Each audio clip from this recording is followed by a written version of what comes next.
त्यांनी आता गावगाड्यातल्या काही ग्रामपंचायतीच्या सोडती जाहीर झालेल्या आहेत, त्याचंही क्रेडिट घेतलेलं आहे. त्याचबरोबर युपीएससी मधल्या यादीमध्ये काही मराठा बांधव सिलेक्ट झालेले आहेत, त्याचंही क्रेडिट जरांगेंनी घेतलेलं आहे. मग हे जर खरं असेल, हे जर वास्तव असेल, आणि आता निवृत्त न्यायाधीश शिंदे समितीच्या जर 8 लाखाहून, बघा किती आकडा आहे तो, 8,25,851 जर कुणबी प्रमाणपत्र इश्यू झाले असतील, तर मला वाटतंय जो सामाजिक न्यायाच्या प्रतीक्षेमध्ये असणारा ओबीसी आहे त्याचं आरक्षण संपलेलं आहे.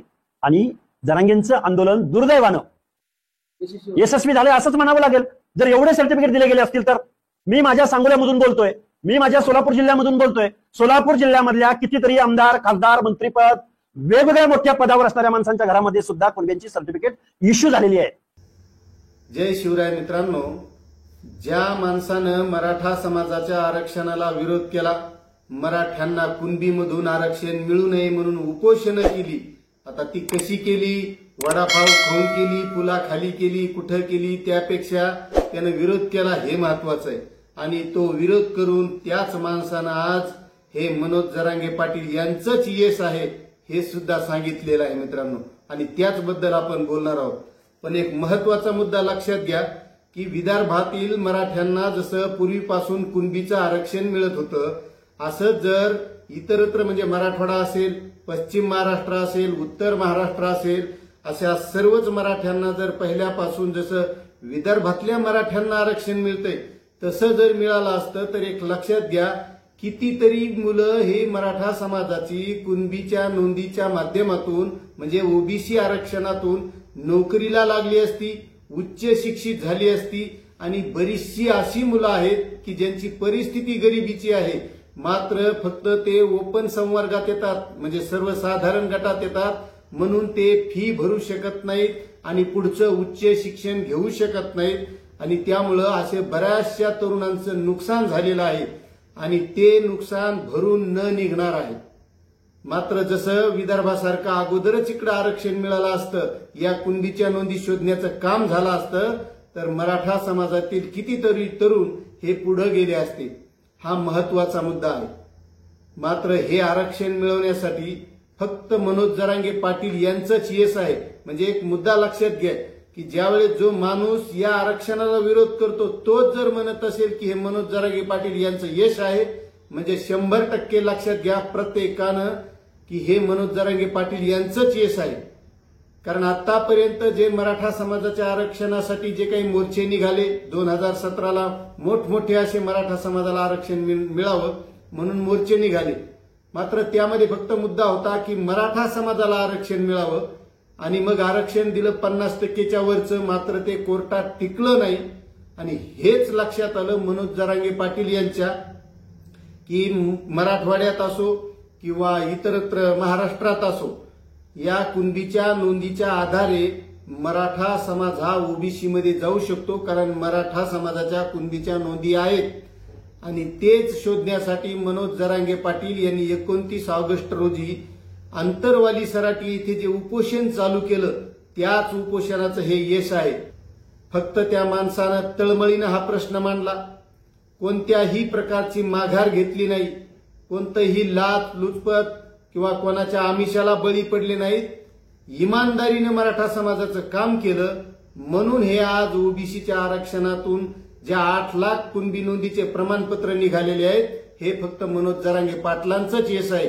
आणि याच माध्यमातून जे आतापर्यंत कुणबी प्रमाणपत्र निघले, ओबीसीत गेले आणि बरेचसे तरुण नोकरीला सुद्धा लागलेले आहेत, ते मरेपर्यंत मनोज जरांगे पाटील यांना विसरणार नाहीत. हा मुद्दा लक्षात घ्या. त्यामुळं प्रत्येकानं ज्या ज्या लोकांच्या कुणबीच्या नोंदी आढळल्या नसतील त्यांनी सुद्धा स्वतः शोधणं गरजेचं आहे. ते शोधण्यासाठी प्रयत्न करणं गरजेचं आहे.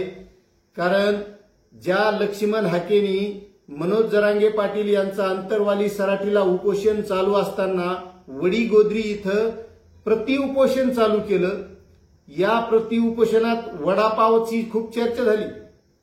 पण मनोज जरांगे पाटलासारखं उपोषण कोणीही करू शकत नाही हे सिद्ध झालं.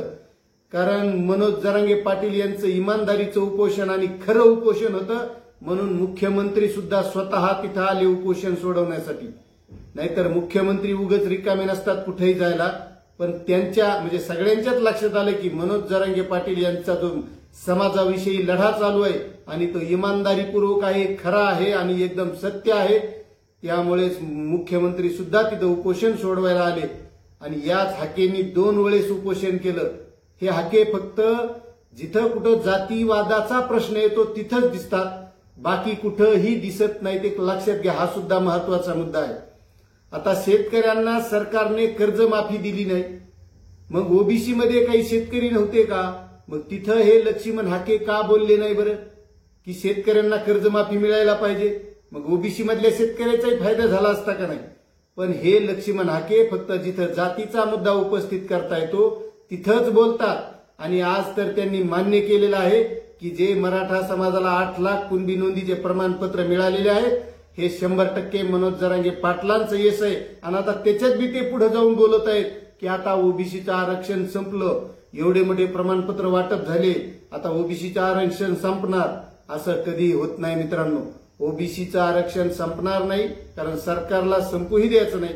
प्रत्येकाला ज्याचा अधिकार आहे त्याला तो मिळणारच आहे. कारण भारतात आपल्या संविधानावर जे काही चालतंय ते संविधानामुळे ज्यांचा अधिकार आहे त्यांना तो मिळतोच. त्यामुळे जे काही मराठा समाजाला आरक्षण मिळालेलं आहे कुणबीच्या नोंदीच्या माध्यमातून हे यश 100% मनोज जरांगे पाटील यांचंच आहे. आणि मनोज जरांगे पाटील यांचं नाव हे अजरामर राहणार आहे. कारण ज्या नोंदी दिल्या जात नव्हत्या किंवा शोधल्या जात नव्हत्या ते शोधण्याचं काम मनोज जरांगे पाटील यांनी सरकारच्या माध्यमातून करून घेतलं. सरकारनंही त्यासाठी चांगलं सहकार्य केलं. शिंदे समिती स्थापन केली आणि या शिंदे समितीच्या माध्यमातून चांगल्या प्रकारचं काम झालंय. आज जवळपास 8-8.5 लाख कुणबीचे नोंदीचे प्रमाणपत्र हे मराठा समाजाला मिळालेले आहेत. आणि त्या माध्यमातून मराठा समाजातील जे काही आता गोर, गरीब, वंचित असे जे घटकातील गरीब माणसं असतील यांचा या माध्यमातून शैक्षणिक फायदा होणार, नोकरीसाठी फायदा होणार. आणि हे आज लक्ष्मण हाके यांनी मान्य केलं आहे. त्याबद्दल तुम्हाला काय वाटतंय नक्कीच कमेंट करा. चॅनलवर नवीन असाल तर सबस्क्राईब करा, व्हिडिओला लाईक करा. जय हिंद, जय महाराष्ट्र.